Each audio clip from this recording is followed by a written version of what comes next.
الحمدللہ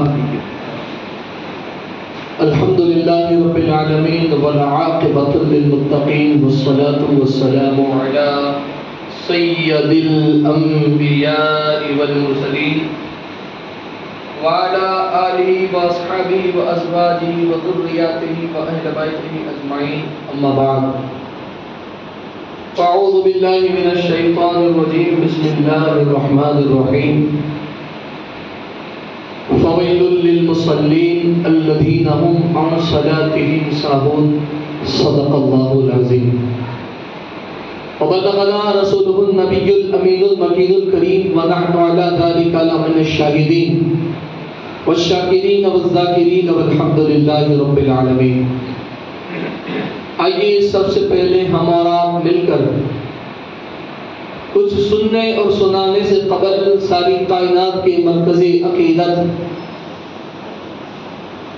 مکے کے سرکار، مدینے کے تاجدار، دونوں عالم کے مالک و مختار، ہم غریبوں کے غمگسار، محبوب کردگار، نائب پروردگار، سید الابرار و اخیار، حضور جناب پاک احمد مجتبی محمد عربی ارواحنا فدا صلی اللہ تعالی علیہ وسلم کی بارگاہ مقدسہ میں جھوم جھوم کر بآواز بلند درود پاک کی ڈالیاں نچھاور کرے اور پڑھے اللہم صلی علی سیدنا محمد وعلی آل سیدنا محمد واصحابہ بارک وسلم، صلاۃ و سلام علیک یا سیدی حبیبی یا رسول اللہ صلی اللہ تعالی علیہ وآلہ وسلم۔ مسجد تو بنا لی شب بھر میں ایمان کی حرارت والوں نے، مسجد تو بنا لی شب بھر میں ایمان کی حرارت والوں نے، من اپنا پرانا پاپی تھا کہ برسوں میں نمازی نہ بن سکا، من اپنا پرانا پاپی تھا کہ برسوں میں نمازی نہ بن سکا۔ عزیزان ملت اسلامیہ، خطبہ مسنونہ کے بعد قرآن عظیم اور فرقان حمید کی جو آیت پاک میں نے پڑھی ہے، جس میں اللہ تبارک و تعالی ارشاد فرماتا ہے فویل للمصلین الذین هم عن صلاتهم ساہون، جس کا مطلب مفہوم ترجمہ یہ ہے تو خرابی ہے ان نمازیوں کے لیے جو اپنی نماز کو بھولے بیٹھے ہیں۔ عزیزان ملت اسلامیہ، اس پر مصروفیت والے دور میں کہ جہاں انسان کے پاس قطعی وقت نہیں اور خواہشیں بڑی بڑی ہیں، اور وقت ہے بھی تو بندوں کو اللہ اور اس کے رسول کی طرف رجوع ہونے کا یا رب کی بارگاہ میں سر بسجود نماز ادا کرنے کا نہیں۔ اللہ تبارک و تعالیٰ نے ہمیں ایک عظیم ترین نعمت عظمیٰ اور عظیم ترین نعمت رحمت سے نوازا۔ عظیم ترین نعمت عظمیٰ یہ ہے کہ اس رب کائنات نے ہمیں اسلام کا ماننے والا مسلمان بنا کر پیدا فرمایا، اور عظیم ترین نعمت رحمت یہ ہے جو خاص ہے کہ اللہ تبارک و تعالیٰ نے ہمیں حضور اکرم نور مجسم صلی اللہ تعالی علیہ وآلہ وسلم کا امتی بنا کر پیدا فرمایا،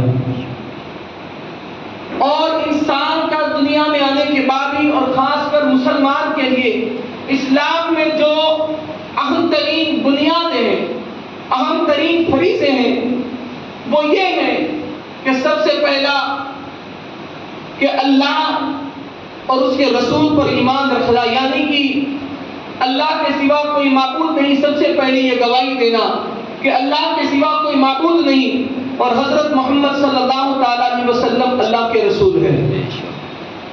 دوسرا، نماز۔ تیسرا، روزہ، ماہ رمضان کے فرض روزے رکھنا۔ چوتھا، زکوٰۃ، اور پانچواں حج۔ یہ اسلام کی بنیادیں ہیں، اور بندہ مومن کو چاہیے کہ اسلام کی بنیادوں میں کہ بندہ جب ایمان لے آئے، یعنی اللہ اور اس کے رسول پر ایمان رکھے کہ اللہ کے سوا کوئی معبود نہیں، وہی رب ہے، وحدہ لا شریک ہے، اور حضرت محمد صلی اللہ تعالی علیہ وسلم اس کے سچے اور پیارے رسول ہیں۔ اس کے بعد بندے پر سب سے پہلے اہم ترین فریضہ اور سب سے افضل جو حکم ہے تو وہ نماز کا دیا گیا، وہ نماز ہے۔ تو جو بندہ نماز نہیں پڑھتا علماء کے نزدیک وہ کفر کے قریب ہے۔ جو جان بوجھ کر نماز کو چھوڑ دے، جو بے نمازی ہے یعنی نماز چھوڑتا ہے، اللہ اس کے چہرے سے نور اٹھا لیتا ہے۔ جو نماز کو ترک کرتا ہے، اللہ اس کے رزق سے برکت کو ختم کر دیتا ہے۔ جو نماز چھوڑ دیتا ہے، اللہ اسے لا علاج بیماریوں میں مبتلا کر دیتا ہے۔ جو نماز کو چھوڑ دیتا ہے، اللہ اس کی زندگی سے برکت کو ختم کر دیتا ہے۔ جو نماز چھوڑ دیتا ہے، اللہ تبارک و تعالیٰ اس پر سے اپنی رحمتوں کو دور کر لیتا ہے۔ حتیٰ امکان کے یہ اللہ کے رسول صلی اللہ تعالیٰ علیہ وسلم نے ارشاد فرمایا کہ جو بندہ جان بوجھ کر نماز چھوڑ دے، کل قیامت کے دن اسے قارون، حماد اور فرعون کے ساتھ اٹھایا جائے گا۔ اور یہ بھی میں نہیں، آپ حدیث مبارکہ اٹھا کر دیکھیں۔ ابو ہریرہ سے روایت ہے کہ رسول اللہ صلی اللہ علیہ وسلم نے فرمایا کہ جو بندہ جان بوجھ کر نماز چھوڑ دے، نماز کو ترک کرے، وہ قیامت کے دن حماد، فرعون اور نمرود کے ساتھ عرش کا حشر ہوگا۔ غور تو کریں مسلمانوں اس بات پر کہ آج دنیا میں اگر کوئی شخص کو پکڑا جائے تو اگر وہ دیش کا غدار ہو، ملک کے ساتھ یعنی دیش دروہی ہو، تو اس کو معاف نہیں کیا جاتا ہے۔ اگر چھوٹا موٹا گنہگار ہے کہ جیسے اس نے ہیلمٹ نہیں پہنا ہے تو اسے چھوٹا موٹا چالان دے کر اسے چھوڑ دیا جاتا ہے۔ اگر ٹریفک رولز کے کسی رولز کو توڑا تو اس پر چھوٹی موٹی رقم لے کر اسے وصول کر کر چھوڑ دیا جاتا ہے۔ لیکن اگر دیش دروہی کا گناہ کیا ہے، اگر وہ دیش کا غدار ہے تو اسے چھوڑا جاتا ہے نہیں، بلکہ اس کا سپورٹ کرنے والوں کو بھی دبوچ لیا جاتا ہے کہ دیش کا غدار، اس میں تیرا بھی کوئی رول رہا ہے۔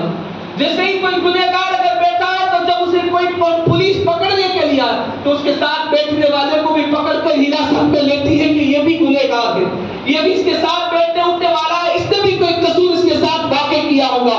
تو دوستو سنو کہ جو شخص بے نمازی ہوگا اور اس کا حشر جو ہے فرعون کے ساتھ ہوگا، یعنی کہ وہ فرعون کہ جس کو اللہ تبارک و تعالیٰ نے پانی میں غرق فرمایا، یعنی حضرت موسیٰ کے ذریعے اسے دریا میں اللہ نے ڈبو کر مردود کر دیا، اور اس کا عالم دنیا میں یہ کیا گیا کہ اس کو مردود تو کر دیا گیا، اور اللہ نے اس مردود کی جو ہے محبت تو نہیں، لیکن مردود کے بارے میں اللہ تبارک و تعالیٰ نے مخلوق کے دلوں میں ایسی نفرت ڈال دی کہ دریا نے غرق تو کیا لیکن اسے باہر نکال کر پھینک دیا، اپنے اندر نہیں رکھا۔ زمین میں دفن کیا گیا، زمین نے بھی نکال کر پھینک دیا۔ چرند و پرند، حیوان یعنی کتے اور سوروں نے بھی اس کے جسم کو نہیں کھایا، کیونکہ اللہ نے اس بدبخت کو جو ہے اس بدبخت کے لیے وہ مخلوق کے اندر ایسی نفرت دے دی کہ نموذی جانور، ارے جو جانور کیسی بھی چیز کو کھا لیتے ہیں، اس نے بھی جو ہے فرعون کے جسم کو مس نہیں کیا، یعنی اس کے جسم کو نہیں کھایا، اس کے گوشت کو نہیں کھایا۔ آج بھی وہ برائے عبرت لوگوں کے لیے سبق بن کر کسی میوزیم میں ننگا سڑا ہوا پڑا ہے تاکہ لوگ یاد رکھیں کہ اللہ کے نافرمانوں کا حال کیا ہوتا ہے۔ تو سنو مسلمانوں کہ جس کے دنیا میں جس کا عالم یہ ہے، دنیا میں جس کی حالت ایسی ہے، تو قیامت کے دن جب اس کے ساتھ اٹھایا جائے گا، حضور نے فرمایا کہ بے نمازی کو جو نماز چھوڑ دیتا ہے، جسے نماز کی فکر نہیں، نماز نہیں پڑھتا ہے، اسے اللہ حشر کے میدان میں نمرود، شداد، فرعون کے ساتھ اٹھائے گا، ان کے ساتھ اس کا حشر ہوگا۔ تو سوچو کہ جس کا دنیا میں عالم ہو کہ اسے کتے اور جانور بھی نہ کھاتے ہو، جس کا دنیا میں عالم ہے کہ جس کے جسم کو پانی بھی نہیں پسند کرتا، جس کا دنیا میں عالم ہے کہ دفن کیا جائے تو مٹی بھی نکال کر پھینک دیتی ہے، تو سوچو اس کا قیامت کے دن عالم کیا ہوگا، اس کا حشر میں کیسا حشر ہونے والا ہوگا۔ مسلمانوں اپنی ذات پر اور اپنے آپ پر کچھ تو خوف کھاؤ، اپنے آپ پر کچھ تو ترس کرو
کہ جس نے جان بوجھ کر نماز چھوڑ دی.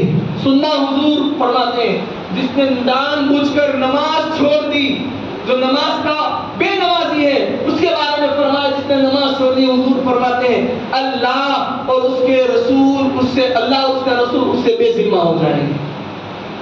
بے ذمہ یعنی اس پہ بھی اللہ اس کے رسول کی کوئی ذمہ داری نہیں. سوچو ذرا, غور تو کرو, یہ رسول اللہ صلی اللہ تعالی علیہ وسلم کا فرمان ہے. آقا فرماتے ہیں رحمت للعالمین, ارے وہ آقا کہ جو ساری کائنات کے لیے رحمت بن کر تشریف لائے, ارے وہ آقا کہ جو زمین والوں کے لیے رحمت ہے, وہ رسول جو جانوروں کے لیے رحمت ہے, وہ رسول جو چرند اور پرند کے لیے رحمت ہے, وہ رسول جو جناتوں کے لیے رحمت ہے, جو شجر و حجر کے لیے رحمت ہے, یعنی کہ جو ساری کائنات کے لیے رحمت ہے. ہمیں جس کی رحمت پر بھروسہ ہے کہ جب کوئی کام نہ ہوگا تب وہ رسول ہمیں بخشوائے گا. وہی رسول فرماتے ہیں کہ جو بے نمازی ہوگا, جس نے جان بوجھ کر نماز کو چھوڑ دیا, میری ذمہ داری اس کی نہیں ہے. اس کو بخشوانے کی میری ذمہ داری نہیں ہے, وہ میرے ذمے سے نکل گیا, اللہ اس کے رسول کے ذمے سے نکل گیا. حدیث ہے حدیث. تو سوچو کہ جس کو ساری کائنات کو جس رحمت للعالمین پر بھروسہ ہے کہ ہمیں ہمارے آقا بخشوائیں گے, محمد رسول اللہ ہماری شفاعت کروائیں گے, سوچو جو اس رسول کے ذمے سے نکل گیا اس رسول کے فرمان کے مطابق, تو پھر اسے کون بخشوائے گا؟ اس کا حشر کے میدان میں حمیم و مددگار کون ہوگا؟ اسے بخشوانے والا کون ہوگا؟ کچھ تو غور کرو. ہمیں حضور کی امت ہی تو ہے, ہم جنت کو تو مانتے ہیں کہ ہم جنت میں جائیں گے, لیکن اس رسول کے فرمان کو نہیں مانتا. ہم اس رسول کے فرمان سے بہت دور ہیں. ہر حال میں رات موبائلوں میں گندے اور زنا کے مناظر دیکھنے والوں, اپنی آخرت کو تباہ کرنے والوں, سوچو اگر فجر میں تم رات میں جلدی سو جاؤ اور فجر میں 20 منٹ کا وقت نکال کر نماز ادا کر لیتے تو تمہارا کتنا فائدہ ہو جاتا. حضور رحمت علیہ فرماتے ہیں کہ جو بندہ فجر کی نماز ادا کرتا ہے, اللہ تبارک و تعالیٰ اس کے لیے رزق کی رحمت کے دروازوں کو کھول دیتا ہے. لیکن ہاں افسوس, حضور نے تو یہ فرمایا کہ فجر کی نماز میں آؤ تو چل کر آؤ. چل کر آنے کا حکم دے رہے ہیں مصطفیٰ کریم. دیگر صحابہ تو دوسری اور اوقات کی نمازوں میں گھوڑے پر آتے, اونٹوں پر آتے, سواری پر آتے, لیکن فجر میں حضور کہتے ہیں چل کر آؤ, قدم کو چل کر آؤ. آج ڈاکٹر کوئی سائنس جائے, کوئی شوگر کا مریض ہے, کوئی ڈائبٹیز کا مریض ہے, کوئی جو ہے بی پی کا مریض ہے, کوئی بلڈ جس کا زیادہ مطلب گاڑا اور موٹا ہوتا اس کا مریض ہے. آج ڈاکٹر کہتا ہے کہ صبح میں چلا کرو, صبح کے وقت میں واکنگ کرو, چلو. یہ تو قریب آقا اللہ اس کے رسول صلی اللہ تعالی علیہ وسلم نے 1400 سال پہلے فرمایا کہ مسلمان فجر میں چل کر آیا کرو. کہ جب بندہ چل کر آتا ہے تو اللہ اسے کئی بیماریوں سے محفوظ کر دیتا ہے. فجر کے لیے یہ حکم دیا گیا ہے, لیکن افسوس آج فجر میں ہمیں 20 منٹ پہلے نہیں اٹھنا ہے. اور قرآن کا حکم فویل للمصلین الذین هم عن صلاتهم ساہون, خرابی ہے ان نمازیوں کی لیے جو اپنی نمازوں کو بھولے بیٹھے. یعنی ان سے کہا کہ جو نماز پڑھتے ہیں لیکن دیر سے, آخری ٹائم میں بیٹھ کر گپے مارتے رہتے ہیں یا دنیا کی لالچ میں دنیا کے کام میں مصروف رہتے ہیں. جب نماز کا آخری وقت ہوتا ہے تو دوڑے آتے ہیں, 2 رکعت چھلانگ کر چلے جاتے ہیں, یا تو پھر نماز ایسی ادا کرتے ہیں کہ اللہ کی پناہ اتنی جلدی کہ جتنی جلدی امام سورۃ فاتحہ بھی قرات نہیں کرتا اتنی جلدی نمازیں ختم کر لینے والے. ان کے لیے میں نہیں, میں اپنی جیب کی نہیں, قرآن اٹھاؤ, 30واں پارہ اٹھاؤ, سورہ ماؤن علیہ الذین سورۃ اس کی آخری آیت کو پڑھو. فویل للمصلین الذین هم عن صلاتهم ساہون. تو خرابی ہے ان نمازیوں کے لیے جو اپنی نماز کو بھولے بیٹھے ہیں, جو نمازوں میں سستی کرتے ہیں. تو جب سستی کرنے والے کا یہ عالم ہے تو جماعت جو نماز نہیں پڑھتے اس کا کیا, جو نماز چھوڑ دیتے ہیں جان بوجھ کر, ان کا عالم کیا ہوگا, ان کے حالات کیا ہوں گے؟ سوچے ذرا, غور پر کریں. ابو ہریرہ رضی اللہ تعالیٰ عنہ روایت فرماتے ہیں, میں یہ حدیث شریف جو ہے اپنے ساتھ حوالے کے ساتھ لایا ہوں, یہ بھی ابو داؤد کی حدیث ہے. اللہ کے رسول صلی اللہ تعالیٰ علیہ وسلم فرماتے ہیں, ابو ہریرہ سے روایت ہے کہ جس بندے قیامت کے دن بندے کے سارے اعمال میں سب سے پہلا سوال اس کا نماز کا ہوگا. حدیث شریف پڑھ رہا ہوں، حدیث یاد رکھنا. ابو ہریرہ روایت کرتے ہیں حضور نے فرمایا قیامت کے دن بندے کے سارے اعمال میں سب سے پہلا اس کا سوال نماز کا ہوگا.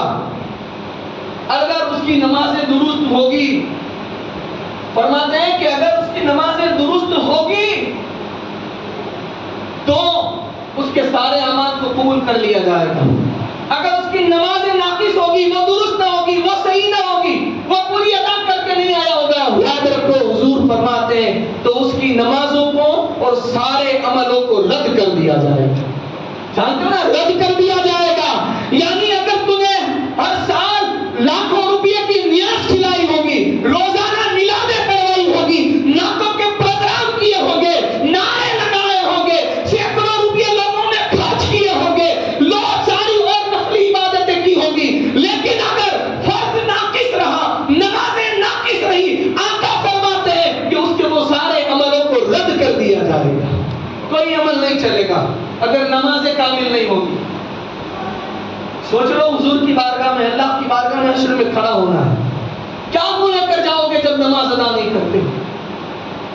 یہ مت سمجھنا بخشے جائیں گے. اتنا سستا سودا نہیں ہے جنت کا کہ تم جتنے آسانی کے ساتھ بخشنے کی لالچ میں ہو بخش دیے جاؤ. نہیں، نماز نہیں پڑھتا اللہ اسے نہیں بخشتا ہے. پہلا سوال یہ ہوگا کہ میرے حبیب کی اطاعت، اہل بیت کی محبت کے ساتھ نماز ہوگی. کیوں؟ کیونکہ اللہ کے رسول صلی اللہ تعالی علیہ وسلم نے حجت الوداع میں بھی جو دو چیزیں فرمائی تو یہ فرمایا کہ میں تمہارے درمیان تو باری برکم چیزیں چھوڑ کر جاتا ہوں، اگر تم اسے مضبوطی سے تھامے رکھو گے تو تم کبھی گمراہ نہ ہوگے. پر عرض کی یا رسول اللہ کون سی دو چیزیں؟ کہا دو، کلام اللہ اور اطاعت اہل بیت تھی. ایک اللہ کا کلام اور دوسری میری اہل بیت. آج ہم نے کلام کو تو دور دور تک دیکھا نہیں اور اہل بیت کو پکڑا نہیں. دونوں کا دامن ہم نے چھوڑ دیا، اور یہ دونوں چیزیں ایسی ہیں جو ایک دوسرے سے جڑی ہوئی ہیں. نماز کا حکم کلام میں ہے، اہل بیت کو اللہ نے اس سے جوڑ کر رکھا ہے. روزے کا حکم قرآن میں ہے، اللہ نے اہل بیت کو اس کے ساتھ جوڑ کر رکھا ہے. زکات کا حکم قرآن میں ہے، اللہ نے پاک لوگوں کو اس کے ساتھ جوڑ کر رکھا ہے. نماز کا اور حج کا حکم قرآن میں ہے، اللہ نے اپنے حبیب کی آگ کو، اہل بیت کو جوڑے رکھا ہے. لیکن آج افسوس کی بات یہ ہے ہمیں دور دور تک ان چیزوں سے کوئی واسطہ نہیں. ہاں اگر ہمیں واسطہ ہے، آج ہمیں محبت ہے، یاد رکھنا حضور کی اس حدیث کو بھی، اللہ قیامت کے دن جس کو جس سے محبت ہوگی اسی کے ساتھ اٹھائے گا. جو بے نمازی ہے اسے فرعون کے ساتھ اٹھائے گا، شداد اور نمرود کے ساتھ اٹھائے گا. جو ناچتا ہوگا اسے نچنیوں کے ساتھ اٹھائے گا. جو شراب پیتا ہوگا اسے شرابیوں کے ساتھ اٹھائے گا. جو جوا کھیلتا ہوگا اسے جواریوں کے ساتھ اٹھائے گا. جو سود کھاتا ہوگا اسے اللہ تبارک و تعالیٰ وہ سود خور، بیاج خوروں کے ساتھ اٹھائے گا. یاد رکھنا محبت یہ نہیں ہے کہ میں نے باپو کو 500 روپے دے دیے میری محبت نہیں. محبت تو رسول اللہ سے یہ ہے کہ فضل نے آنکھ نہ کھلتی اور پھر بھی کھلے اس حال میں کہ نماز میرے نبی کی آنکھوں کی ٹھنڈک. یہ محبت تو یہ ہے کہ گڑی سے گڑی دھوپ ہو، کیسا بھی عالم ہو، ظہر کا وقت ہو، مسجد میں جانے کو دل کرے تو یہ رسول اللہ سے محبت. اصل میں کتنا بھی کام ہو، مغرب میں کتنا بھی وقت ویست ہو، عشاء میں کتنا ہی اچھا شو فلم کا چل رہا ہو، ان سب کو چھوڑ کر جب مسجد کی طرف آنے کو من کرے تو سمجھ لینا یہ اللہ اور اس کے رسول کی محبت. لیکن ہاں افسوس آج ہمیں یہ محبت دور دور تک نظر نہیں آتی. اور یاد رکھنا رسول اللہ صلی اللہ علیہ وسلم نے یہ بھی فرمایا کہ دوزخ میں ایک وادی ہے جسے وادی لملم کہا گیا. وادی لملم، اس وادی لملم میں سانپ رہتے ہیں، سانپ ایرو جسے ہم کہتے ہیں، سانپ رہتے ہیں. اور ان سانپوں کا عالم یہ ہے کہ وہ اونٹ کی طرح موٹے ہوئے جاڑے، جیسے اونٹ کا جسم جاڑا ہوتا ہے اتنے جاڑے ہیں وہ سانپ. اور فرمایا کہ اس کی لمبائی اتنی ہے کہ 1 ماہ کا سفر، یعنی بندہ 1 مہینہ سفر کرے اور جتنا سفر 1 مہینے میں کاٹ لے اتنی اس کی لمبائی ہے. اور فرمایا کہ اس کے زہر کا عالم یہ ہے کہ اگر وہ 1 مرتبہ ڈس لے تو 70,000 سال تک انسان اس کے ڈسنے کی بنا پر جو ہے تڑپتا اور بلکتا رہے گا. تو سوچو مسلمانوں، فرمایا کہ وہ سانپ، وادی لملم کے وہ سانپ کس کو کاٹیں گے؟ حضور فرماتے ہیں کہ جو لوگ جان بوجھ کر نماز کو چھوڑ دیتے ہوں گے، یعنی نماز کا وقت ہوگا اور نماز ادا نہ کرتے ہوں گے، حضور فرماتے ہیں کہ وہ سانپ ان کے لیے رکھے گئے ہیں. مسلمانوں غور تو کرو، آج ایک بیڑی یا سگریٹ کا ذرا سا چپٹا جسم پر لگ جائے تو تم برداشت نہیں کر پاتے ہو، ہماری حالت خراب ہو جاتی ہے اور تڑپنے لگتے ہیں کہ کتنا جل رہا ہے، کتنا تاپ ہو رہا ہے۔ تو سوچو جب ایک ذرا سی بیڑی یا سگریٹ کا چکا تمہیں اتنا تڑپا کر رکھ دیتا ہے تو حشر کے میدان میں، قیامت میں اور دوزخ میں جب وہ سانپ جب نماز نہ پڑھنے کی بنا پر ڈسیں گے تب تم کیسے برداشت کرو گے؟ تب ہماری حالت کیا ہوگی؟ یاد رکھنا یہ جو پیچھے سے اصالہ ثواب کیا جاتا ہے وہ تب کام آئے گا جب بندہ ایمان کے ساتھ جائے گا، اور نماز بندے کے ایمان کا سب سے اہم ترین حصہ ہے۔ جیسے حضور کی وہ حدیث بتاتی ہے کہ جس بندے نے نماز کو چھوڑ دیا اس نے کفر کر دیا۔ فقہ حنفیہ کے نزدیک وہ کفر کے قریب آ گیا۔ آج بتاؤ جمعہ میں اتنے لوگ بیٹھے ہو، کم سے کم لوگ ہو، لیکن بتاؤ عصر میں کتنے لوگ ہوتے ہیں، ظہر میں کتنے لوگ ہوتے ہیں، فجر میں کتنے لوگ ہوتے ہیں، مغرب میں کتنے آتے ہیں، عشاء میں کتنے آتے ہیں؟ میں کہوں گا کہ میری تقریر پر نہیں، کاش تم قرآن کو یا حضور کی حدیث کو اٹھا کر دیکھ لو کہ جمعہ میں جو مولوی چلا کر تمہیں سمجھا رہا تھا کیا وہ اپنی بات کر رہا تھا یا حضور کی بات کر رہا تھا؟ یہ تو شکر کرو اللہ کا کہ رسول اللہ نے ہمیں قیامت میں ہونے والے عذاب سے پہلے آگاہ کر دیا کہ اگر تم نماز نہ پڑھو گے تو تمہارے ساتھ ایسا کیا جائے گا۔ لیکن پھر بھی افسوس ہمیں یہ بات سمجھ میں نہیں آتی، ہم اس پر آج نہیں کرتے، اپنے بیٹے کو نہیں کہتے نہیں نماز میں چل، ہاں لیکن شادی کے موقع پر اگر ڈانڈیا رکھنا ہو تو کہتے نہیں وہ تو کر مجھ پر سے بھلے 5000 نوٹس ملا مجھ پر۔ ہم اپنے بیٹے کو یہ نہیں کہتے کہ فجر میں جلدی اٹھ کر نماز میں جا، لیکن اس لیے ضرور بولتے ہیں کہ جان کام پہ جانا۔